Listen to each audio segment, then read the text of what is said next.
Voter তালিকায় SIR চালুর বিরুদ্ধে আজ কলেজ স্ট্রিট থেকে রাজাবাজার পর্যন্ত প্রতিবাদ জানালো একাধিক নাগরিক সংগঠন। মিছিলকারীদের হাতে থাকা লিফলেটে দাবি করা হয়েছে এসআইআর জনগণের ব্যক্তিগত তথ্য সংগ্রহ করে ভবিষ্যতে এনআরসির ভিত্তি তৈরি করতে পারে। প্রতিবাদকারীরা অভিযোগ করেন ভোটার তালিকা বানানোর কাজে এত তথ্য চাওয়া মানুষের গোপনীয়তার অধিকার লঙ্ঘন করছে। এছাড়া বয়স্ক, দরিদ্র ও অসহায় মানুষের জন্য এই প্রক্রিয়া অত্যন্ত জটিল হয়ে দাঁড়াবে বলেও তারা দাবি করেন। তাদের বক্তব্য, নির্বাচন কমিশন যদি এসআইআর বাধ্যতামূলক করে তাহলে বহু মানুষের নাম ভোটার তালিকা থেকে বাদ পড়তে পারে।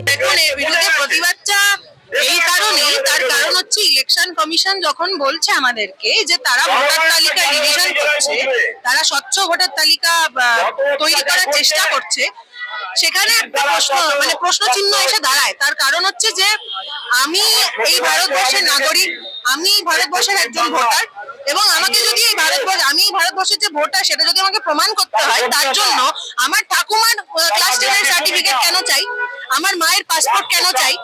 এই দেশে সংখ্যাগুরু মানুষের কাছে না আছে পাসপোর্ট, না আছে ক্লাস 10 এর সার্টিফিকেট, না আছে বার্থ সার্টিফিকেট, না আছে জমির দলিল। মিছিলে সাধারণ মানুষও যোগ দিয়ে এই নতুন নিয়ম বাতিলের দাবি জানান। আয়োজক সংগঠনগুলি জানিয়েছেন সরকারের কাছে স্মারকলিপি দিয়ে তারা এসআইআর সম্পূর্ণভাবে বাতিলের দাবি তুলবে। কলকাতা থেকে অনিকেত পালের রিপোর্ট, বিগ নিউজ বাংলা।